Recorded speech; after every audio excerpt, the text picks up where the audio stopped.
Amanda Carter and her sister were out on the town celebrating her 22nd birthday.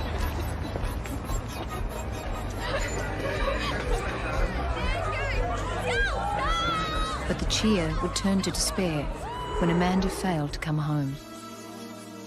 The description given was that the driver had a head like a bastard pig. Her hands were raised above her head like that. This is a real potential suspect. I mean, how many people with red beards would be wandering around Hobart? Somewhere along the line, he would make a mistake or somebody would give him up. You prove it. If you think I did it, you charge me. And if it wasn't Mandy, where did Mandy go? And he was interviewed as to whether he'd had sexual intercourse, and he said he hadn't. I remember saying to him, well, you want to get used to it, because there'll be more of these interviews. I suppose he thought he was a free man. All these years have gone by, and we perhaps have got our man.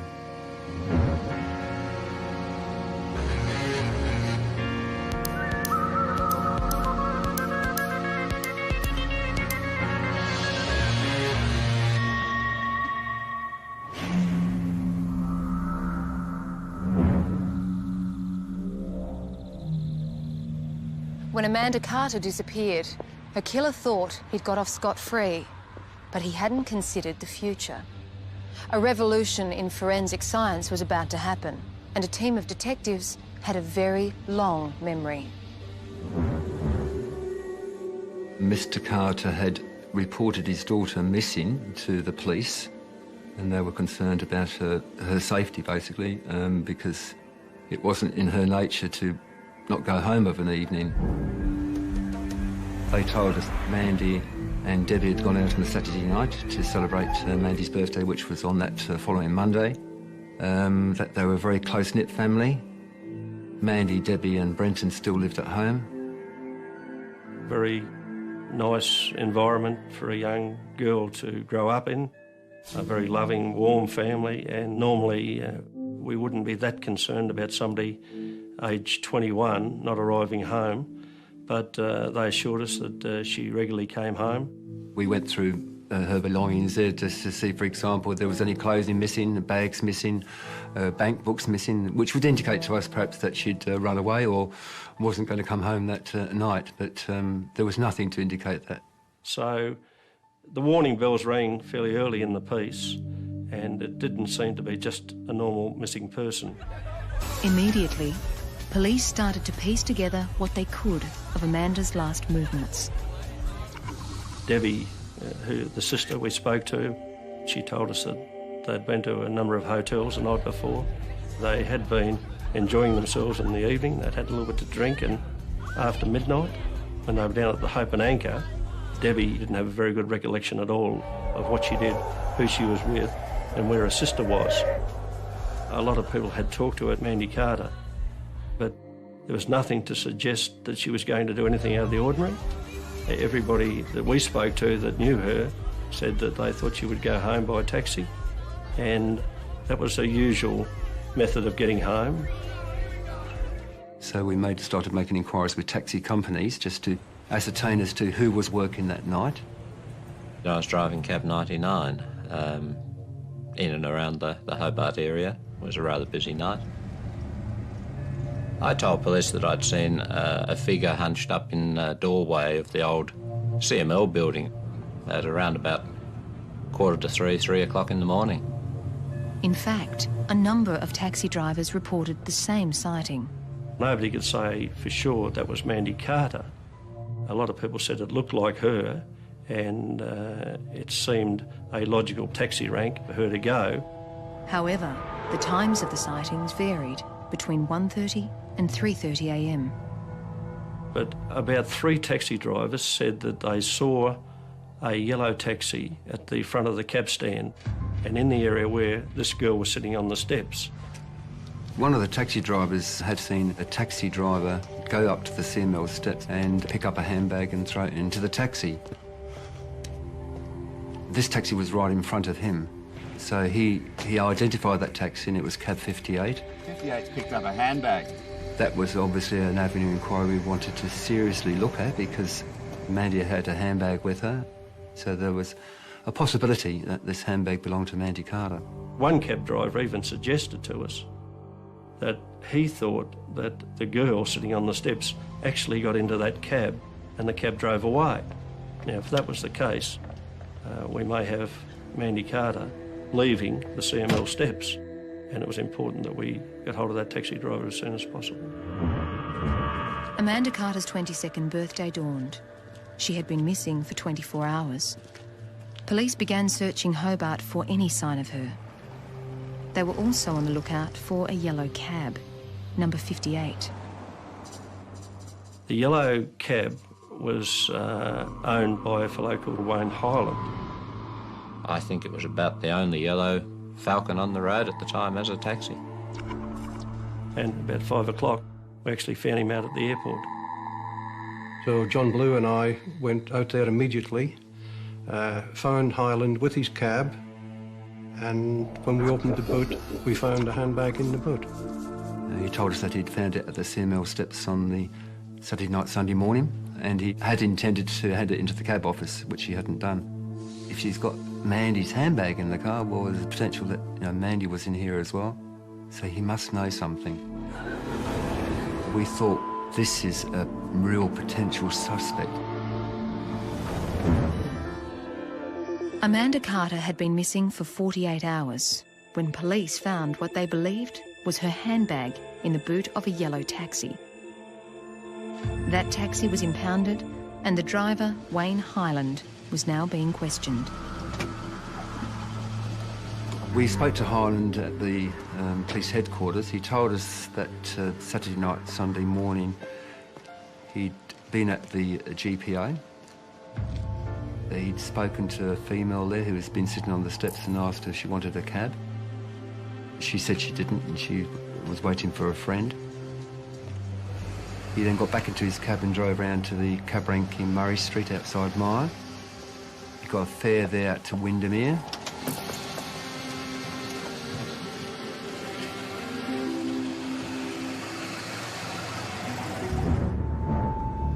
Then he came back into the city, went back to the GPA, and he then said that he went up to the steps again and there found a handbag. This was the handbag that we found in his car. The woman that he'd spoken to on the GPA steps, he wasn't obviously able to identify her as Mandy Carter because he didn't know her, but from the description that we gave him, he said it could have been her. Was the girl he saw Amanda Carter? And if so, who was she waiting for? More importantly, at this stage, was the bag picked up by the taxi driver that of Amanda's? We were pretty confident it was going to be Mandy Carter's handbag, but there were no credit cards, no identifying things in the handbag at all, but it was very similar to the handbag that had been described as being Amanda Carter's handbag. So we went down to Taroona and spoke to Mr and Mrs Carter and Debbie, showed them the handbag, and to our bewilderment and astonishment, they said no, it wasn't her handbag. And they were quite adamant about it, and we said, well, we think it is. And they said, no, sorry, it's not her handbag, and we know her handbag and that's not it. So straight away we gave a lot of media and we said, here's a handbag, we want to know whose it is. Detectives have interviewed the taxi driver who found the handbag and who had previously talked to the woman, asking her if she needed a cab. The woman is of similar appearance to Mandy Carter and police urgently want to talk with her. We looked at different scenarios. One possible scenario was that she'd picked up the wrong handbag when she left the Hope and Anchor, and that somebody else had Mandy's handbag. But if that was the case, nobody came forward with Mandy's handbag.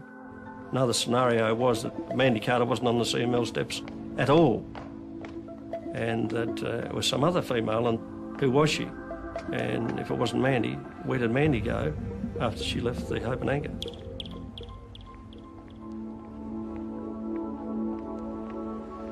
Luckily, Amanda's sister Debbie started to recall events of that night at the hotel.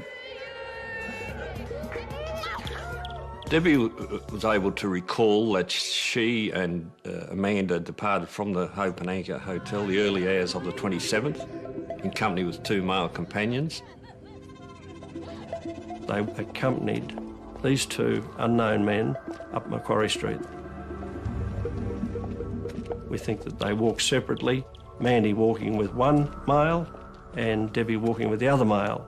She believed that when they reached the mall area, they parted, and she assumed that Amanda was going to the taxi rank to catch a taxi en route home. So it was absolutely essential we identify these two men, because it may well have been that Mandy had gone with this man and that he was the person responsible for her disappearance. We had various descriptions, but in essence they were people that were in their 20s, and one was described as a man with a beard.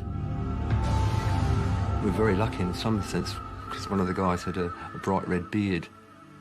So, you know, basically we plastered the media with calls of help to try and get these guys. As far as we knew, she may well have gone with them, and she may not have been on the taxi stand at all, or she may have been on the taxi stand and then decided to leave with one of those two fellows, and she may be still with them. This could well have been the person the taxi driver had said Amanda had been waiting for. Okay, I'm waiting for someone. But like the owner of the bag, the bearded man didn't come forward. Last night, the Hobart Police Headquarters switchboard was jammed with calls immediately after the Attorney-General, Brian Miller, announced on television that the state government had offered a reward of up to $10,000 for information on Miss Carter's whereabouts. Wild rumours began circulating, with Amanda sighted all over Australia.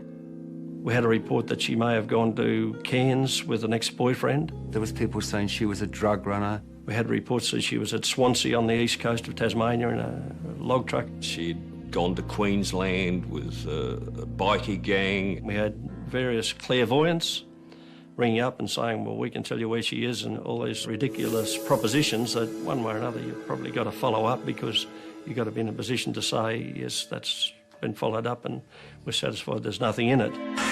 For Mandy's father, Don Carter, the past week has been desperate. Anybody who could throw any light or has seen anything that may be a bit unusual, just to come forward and tell the police. You've got some information for me, have you?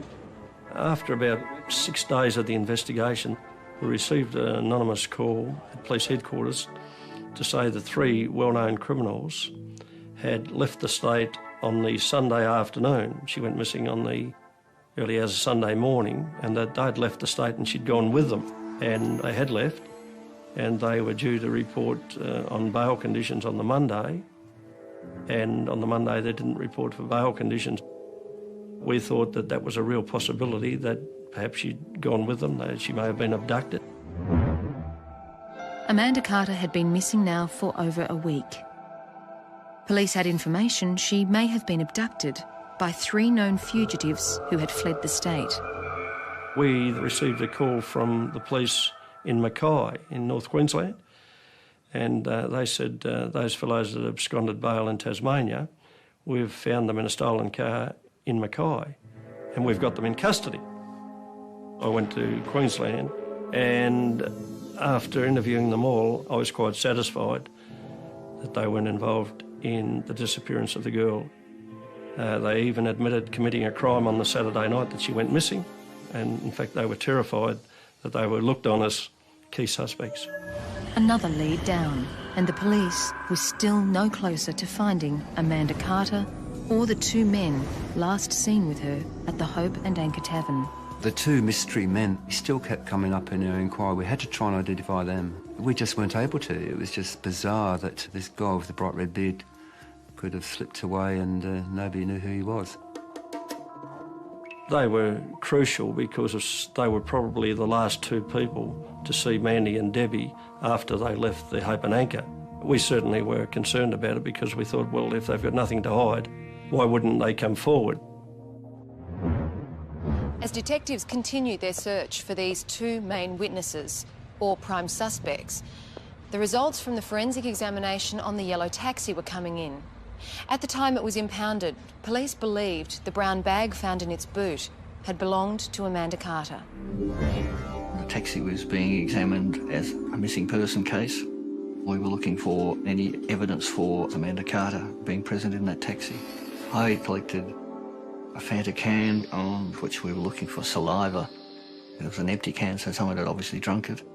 And there was a tartan rug which was in the boot, which was taken for looking for human hair fibres or any contact which might lead us to where we were looking for the missing person. On the right-hand side, on one of the mudguard ornaments, there was a small amount of what looked like reed material. We couldn't find anything to connect Mandy Carter to that particular taxi. But in the middle of the back seat, the forensic people found a stain. And when we asked them what it was, they described it as a seminal stain, suggesting to us that somebody had either masturbated on the back seat or that somebody had had intercourse on the back seat of that taxi. The scientists basically thought the stain must have been reasonably recent because if it had been a taxi, people would go coming in and out the taxi and it would eventually disappear. So it needed some sort of explanation. Hyland was interviewed about that, as to whether he'd had sexual intercourse, and he said he hadn't. And he was even asked, as for example, had he masturbated, and he also said he hadn't. He said that he was the only one that drove the cab, so chances are that he was the contributor. So it was important to try and get his blood group in, so we asked him for his blood, and he refused to give it, which he was quite entitled to do, I might add, as well. The stain and his refusal to give blood rang alarm bells. But his alibi of taking his last passenger to Windermere in the early hours of Sunday morning checked out. We eventually found the woman, and she confirmed that she had been taken home by a taxi driver in a car similar to Hyland's, and that he fitted the description, and that was consistent. So that took the heat off him a little bit, and we had to look at alternatives. A revised identikit picture was issued by police today, who hope the man may be able to add to Debbie's statements. After more than a week's search, police say they are both frustrated and baffled by the disappearance. Attention was back on Debbie, Amanda's 19-year-old sister. Debbie was traumatised. Of course it wasn't her fault, but she did in some degree blame herself. If they had remained together, she would have been safe. It was really frustrating, the fact that Debbie wasn't able to give us any information, or very limited amount of information. In desperation, the police asked Debbie to undergo hypnosis. We had been working really long hours, 17, 18 hours a day, and the hypnotherapist was talking in a very monotone voice. My recollection is myself and John Blue went to sleep, and but it was worth a try. We didn't achieve a lot, but it was worth a try, and at that stage we were trying every avenue to try and get a lead, so we thought just a small thing may have helped us in the investigation, but it didn't happen. Then 2 weeks after Amanda disappeared, the police got a breakthrough. This young fella at Tudder on the west coast of Tasmania picked up a week-old newspaper and saw what he thought looked very much like him as an identikit picture in the paper. Contacted police and he was our man. It was a major breakthrough when we had the two people come forward and say, "Excuse me, but we are the people that you're looking for." They were Stanley Hibbins and Lester Govett. One had a red beard, so they were quite sure that they were the people. Both men had left Hobart on the Sunday and had claimed to have no knowledge of Amanda's disappearance. But they recalled everything that occurred, and they said, yes, we went to the Hope and Anchor. We met Mandy Carter and her sister Debbie, and we talked to them at the Hope and Anchor, and afterwards we left with them, and they said they put the time at about 2:30. They said they walked up Macquarie Street. Lester Govett said that he was with Debbie. Stanley Hibbins said he was with Mandy. Stanley Hibbins decided to make a phone call home to his parents in Victoria. So he leaves Mandy to make the phone call, and he's talking to his mum for perhaps about 15 minutes, he says. When he goes back, Mandy had gone. Is that right? We actually went to Victoria and spoke to his parents, and they verified that they received the call in the early hours of the morning. Govert took it a step further because he said prior to leaving the GBO, he actually had a conversation with Mandy. He yelled out to her across the road. And at that stage, she was intending to catch a taxi home. Yeah, I'm fine. I've got money. All right, then. We'll see you later. Okay, see you later. Bye. That gelled pretty well with what we knew. Virtually said to us that the female on the CML steps opposite the GBO was in all probability Mandy Carter. So we had a time and we had an intention. And I think after that, that directed our investigations in a certain way. And that way was along the lines of what we first thought, that she probably got in a taxi. Amanda Carter had been celebrating her 22nd birthday. At approximately 3 a.m, she separated from her sister and the two men she had been celebrating with to catch a taxi home. Numerous cab drivers had seen a woman matching her description near the taxi rank. Some believed she had got into the taxi owned by Wayne Hyland.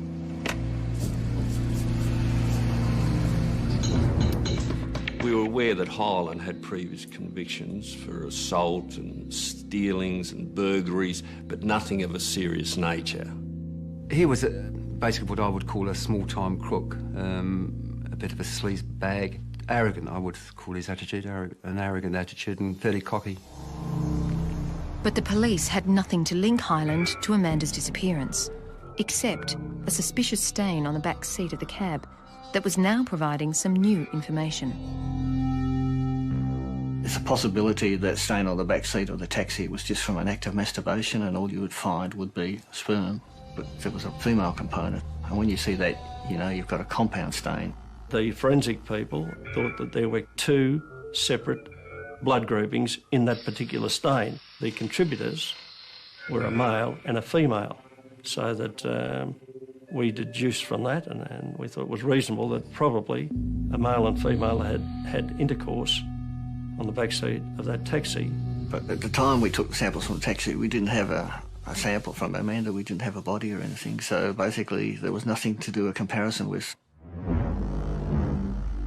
Wayne Hyland had already refused to give a sample of his blood for comparison testing. But the detectives decided to question him again in what they described as a robust interview. Over a period of 4 or 5 hours, he was interrogated, he was interviewed, he was spoken to, he's conferred with. All manner and means in relation to information was put to him. He emphatically denied any knowledge of Amanda's whereabouts. He was adamant that he hadn't picked up Mandy Carter. He was adamant that he never had her in his taxi. He still couldn't explain the stain on the back seat. How did the seminal stains appear on the rear seat of your vehicle, be it a taxi or a private vehicle? And he says, I've got no idea. Who did you lend the vehicle to? Has anyone else been in possession of the vehicle? All those type of questions. He had the opportunity to say, yes, I loaned it to a guy, I can't remember his name, he's a mate, he wanted to borrow it for a couple, but he didn't say that. He answered every question, gave an answer, but I had no doubt that he was telling lies, but we couldn't move him. He admitted what he had to admit to us. He didn't volunteer any extra information other than what he thought we knew. I was just convinced, I had that gut feeling that he was responsible for the disappearance of Amanda Carter. Police closely looked at Hyland's movements from the time he had taken the fare to Windermere and then picked up the brown bag at the steps where Amanda Carter had been seen. He said after that was when he finished duty, he had filled up his cab and then went to sleep at Windermere Beach. But there were no witnesses to his sleeping arrangements that night. But he had been seen at the petrol station. 2 other taxi drivers saw Gerald Wayne Hyland, the cab driver, known as Wayne Hyland or Fatty Wayne, at the service station, and he appeared quite nervous and jumpy, and they asked him what was wrong. And at one stage he told another taxi driver to piss off. Piss off! This was about 3:30 a.m. and the station was only minutes from where Amanda Carter had last been seen at the taxi rank. He was very much a very, very strong suspect. Then on the 11th of September, late in the afternoon, I received a call to say that there had been a body found. It was a body of a young female, and it was strongly suspected that it may have been Mandy Carter. The body was found here very late yesterday by a trout fisherman along the end of a dead-end road, Riverside Drive, which runs along the Derwent River. It's near Bridgewater, about 20 kilometres from the GPO where Mandy Carter was last seen alive 45 days ago. The position of the body was face down, and the area indicates that it would have been impossible for the body to have floated down the river. In other words, it's almost certain that she was dumped here. At that stage, the tide was out and she was basically on a reasonably dry area. The hands were raised above her head like that, as if someone had actually pulled her along. The body was partly undressed, which indicated perhaps to us that something had actually occurred sexually. And at first light today, forensic scientists began their detailed examination. Police had to wait until the high tide before lifting the body out. The body was taken up by the mortuary ambulance and conveyed to the mortuary in the Royal Hobart Hospital. When it was there, one of the family friends came in and did the identification and said, yes, this is the body of Amanda Carter. We got a pathologist's report not long after that, and there was damage to the mouth, suggesting that somebody had punched Mandy in the mouth, and that probably rendered her unconscious, and an attempt had been made to strangle her. But strangulation was not the cause of death. Amanda Carter had drowned. As she breathed in the waters of the Derwent River, tiny organisms called diatoms were also inhaled, and these were found in her internal organs at the autopsy. Was her drowning an accident or murder? It seemed to me that there was a distinct possibility that her head had been forcefully held underwater because of the position of her hands. But who had dragged her into that spot? As a routine, vaginal swabs were taken. On examination of the slides, we found semen present. The most heaviest concentration was in the high vaginal area, and that's not surprising because she was face down with the tide coming in and out. The high vaginal area was protected from the water by the air pockets, and that's why we found some reasonable evidence. But at this point in forensic technology, there wasn't enough sperm in the sample to do any testing, and they still didn't have blood from their main suspect to compare. So for now, detectives would have to rely on old-fashioned footwork to find the evidence they needed to put Wayne Hyland at the crime scene. As to anybody that they see in this area here, any cars I've seen going in there, any fishermen that they know do come here a lot, because it's a fair bet for whoever dumped her here has got to know the area. We spoke to all the local people as to vehicles that were going up and down Riverside Drive, and we had a number of reports of cars in the area. We had some reports of taxis. There was one report that a cab had been seen along there, and the description given by the person was that the driver had a head like a bastard pig, which I think fitted Hyland quite well. When Mandy Carter was last seen alive after going to a disco on July the 27th, she told friends she was going to take a taxi home. Well, we at least know now in which direction the offender has taken her. There doesn't seem to be any doubt that she's been driven to this area. We also did a lot of work with Hyland's car, with the dirt that was found under the mudguard, and the best we could do was that it was similar to some of the red dirt that was up in that particular area, but unfortunately they couldn't say it is the same. And the grass was similar to some of the grasses that were in the general Bridgewater area, so we couldn't definitively say, yes, that grass or that dirt came from that area just north of Riverside Drive. It was frustrating because we were very keen on solving this through forensic science. We thought that forensics could tell us something. We thought that we would get something from that crime scene that would link us to Hyland, but we didn't. The best we did from the crime scene Well, some of the witnesses had said that they saw a cab coming and going and a description of a person in a cab that generally fitted Hyland. So once again, police questioned him. But this time, they took him out to the crime scene. He agreed to do this. He was very pleasant. The idea of taking him at night was to obviously catch him off guard. We spoke to him there and he, at that stage, said yes, he had been there. He said, yes, I've been here quite often fishing, drove the taxi in this area, and, well, you've got to accept that because it's an area where you would go fishing and an area where you'd drive your taxi. But he was adamant that he hadn't gone up there on the night in question, that he hadn't taken Mandy Carter, and I can't tell you any more about it than what I've told you the last 2 or 3 times you've interviewed me. We had a circumstantial case and I knew it, and I suspect that he knew it, and he wasn't giving too much away. He didn't move. You prove it. If you think I did it, charge me. He then claimed he was being harassed. I suppose to some extent he was, but I don't call it harassment. It was an investigation and had to continue. And I remember saying to him, well, you want to get used to it because there'll be more of these interviews. Because we made it quite clear to him that we had no doubt in our mind and in the minds of all the other detectives that he was responsible for the death of Amanda Carter. 8 months on, the inquest into Amanda's death was underway, with most of the attention focusing on the seminal stain in the back seat of the taxi.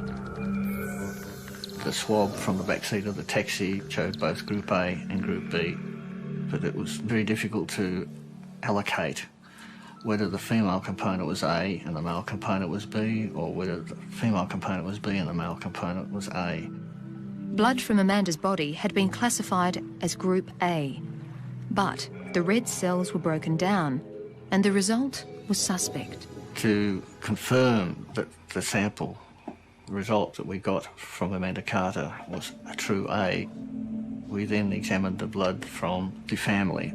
We established within a reasonable probability that her blood group type was A. So the A component on the back seat of the taxi could have been Amanda's. But was Wayne Hyland's blood Group B? Now, the problem we'd had all along was that Hyland had refused to give us a sample of his blood. So we devised a bit of a plan after talking to John Presser, who said that he could get blood groupings from cigarette butts, saliva in cigarette butts. I gave him a cigarette out of my own packet and watched what he did with the stub. And I got hold of the finished cigarette and put it into an exhibit bag, and from that, forensic people were able to determine his blood grouping from his saliva. The conclusion was that his blood grouping was the same as one of the blood groupings that was in the seminal stain. But that evidence was not available to the court. At the end of the proceedings, all that could be noted was that a female with blood group A had intercourse in that taxi. It didn't exclude Amanda, but it wasn't 100%. I couldn't determine to the satisfaction of the magistrate that Amanda Carter had actually been in that taxi. The coroner gave an open finding that the 22-year-old's death was by drowning caused by persons unknown. So we basically put the evidence in the deep freeze and sat on it until we could find some better way of working out what the evidence could tell us. We were somewhat despondent, I suppose. We hadn't solved the case. We all knew the family quite well. We'd constantly said to them, we'll solve this case. We think we know who did it and we'll solve it. But of course, at this point in time, we hadn't solved anything.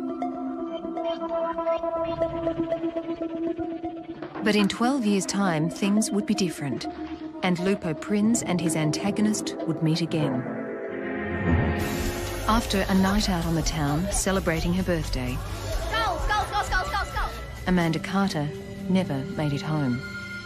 6 weeks later, her body was found dumped on the banks of the Derwent River. Police were convinced that Wayne Hyland was responsible for her death. The stain on the back seat of his taxi indicated that Amanda might have been there, but it wasn't definitive. We always worked on the theory that perhaps one day we would be able to analyse that material, and it might tell us a lot more than 2 blood groupings, which is what it was telling us in 1980. And we were hoping that somewhere along the line Wayne Hyland would make a mistake, or somebody would give him up, or something that would happen. That wish came true. 13 years after Amanda disappeared, there was a revolution in forensic science. We became aware of something called DNA that had been applied in criminal cases in the UK, which was able to tell you a lot more than blood groupings. It was like a genetic fingerprint. That was very exciting for us because we thought that there may be a possibility it could yield a profile of possibly the people who were contributors to the seminal stain that we had. Swabs from that stain and Amanda Carter's blood were now taken out of the deep freeze and sent to a scientist in Melbourne for testing. Could this cold case now be solved? He got a result from the swab from the backseat of the taxi that showed that Amanda Carter contributed to that stain. And the probability that it is her is 1 in 140,000. It meant that statistically speaking, there was a strong probability that her DNA was in the seminal stain. In other words, he was virtually putting her in the taxi. This was really exciting stuff. I mean, you know, all these years have gone by, and we perhaps have got our man. It was time to catch up with their favourite suspect, now living in Melbourne. He thought the local detectives brought him in to discuss some issues connected with a bogus charity scam he was involved in. Then Lupa Prinz entered the room. He saw us and his face went quite grey, actually, and he was shaking, and I said, "Remember me?" As you're aware, I'm Superintendent Prinz. This is Detective Inspector Blue. Been promoted since? I have been promoted, yeah, a few times, actually. And, after that, we exchanged pleasantries, I suppose you could say, and we put all the allegations to him once again. Could you have had intercourse with somebody on the backseat of that taxi? On that day, I've no idea. About that time? No, I don't remember. Have you ever masturbated in the backseat of your taxi? The taxi that you had in 1980? I don't recall. Could you have done? Possibly, I don't know. It's a long time ago, I've got no idea. No, but I mean, you would know. I mean, I think most people would know whether they've masturbated in the car or not. Oh, I really can't remember. Did you assault Amanda Carter? No, I didn't. Did you kill Amanda Carter? No, I didn't. The forensic evidence was then put forward. Forensic tests indicate that the stain contained a mixture of both sperm and vaginal fluid. Those tests indicate also that part of the stain is consistent with what we call the DNA profile of Amanda Carter. Can you offer any explanation for that? No, I can't. Are you quite sure that on no occasion that you had sex with Amanda Carter on the backseat of your taxi? Positive. Would you be prepared to provide a sample of your blood for scientific analysis? I had the same question 10 years ago and I was told not to give it then, so I don't see why I should now. I don't know. I'd have to see a lawyer before I do anything about it. Is there anything else, Mr. Hyland, that you want to say about this particular investigation? I've just about had enough of it. You haven't let up on me. As I said then, you hounded me. Looks like you're going to do it again. I had nothing to do with her going missing or a disappearance or a death or anything else. I understand the position you're in too, but I don't know why you've got to pick on me. I think he was conscious then that the investigation was ongoing. I suppose he thought after going to 2 different states and 13 years down the track, he was a free man. He thought that the police wouldn't chase him anymore and he'd got far enough away, but the fact is he hadn't. At the end of the day, we charged him and we extradited him back to Tasmania. I rang Don Carter and I told him that the family were very relieved that finally, after all those years, that he'd been charged. Once arrested, police finally had the authority to take a sample of Wayne Hyland's blood. And there was no surprise. His DNA fingerprint was clearly seen in the compound stain from the back seat of his taxi. Gerald Wayne Hyland has pleaded not guilty to the murder of Amanda Carter on or about July 27, 1980. Crown Prosecutor Damien Bugg told the jury his case would involve evidence based on DNA testing far advanced to the forensic tests available at the time of the original investigations. The trial proper began this week, but today it took an unexpected twist. About 3 days into the trial, Damien Bugg rang me at home. I think his words were, "You've got him, mate, you finally got him." And I said, "What do you mean?" And he said, "Look, this is the situation. They've approached me and they're offering to plead guilty to manslaughter." The murder charge was then read out again, and after hearing it, Hyland said, "I'm not guilty of murder, but I am guilty of manslaughter." The Director of Public Prosecutions, Damien Bugg, told the court Hyland tried to undress Miss Carter in the back of his taxi while she was dozing off. The facts for the prosecution were that Hyland had been working that night in his cab, that he'd gone to the CML cab stand. Amanda Carter was on the steps, that she probably got in the taxi and fell asleep. He got out of the taxi and picked up the handbag that was still sitting there where she was.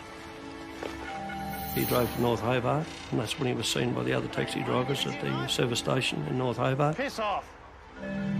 He then continued on out to Bridgewater, and he went to Riverside Drive.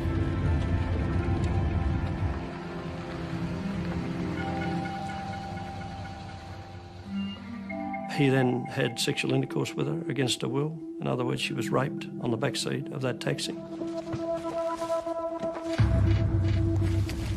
After he committed the crime, he then tried to strangle Amanda Carter and may well have held her head underwater. And as a result of his acts, she died of drowning. And they pleaded guilty of those facts. Wayne Hyland was sentenced to 6 years for rape and 10 years for manslaughter.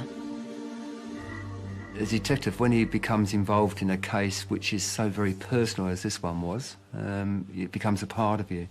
And it was extremely satisfying that we had our man. I've only spoken briefly to Mrs. Carter. Obviously, she's very relieved. She indicated she didn't want to speak to the media, but I'm sure the family are greatly relieved now that's all over and done with. Tragically, Don Carter died just before the trial, and he never got to know that Hyland was convicted of the crime. So that was very sad. But for those of us that were there and were still working, it was a very satisfying result because we felt we'd honoured our commitment to the family. But in 2001, 8 years into his 16-year sentence for the rape and manslaughter of 22-year-old Amanda Carter, Gerald Wayne Hyland was granted parole. You know, basically 8 years for a person's life is very poor in the sense of punishment. He's still wandering around right now. Amanda Carter's not.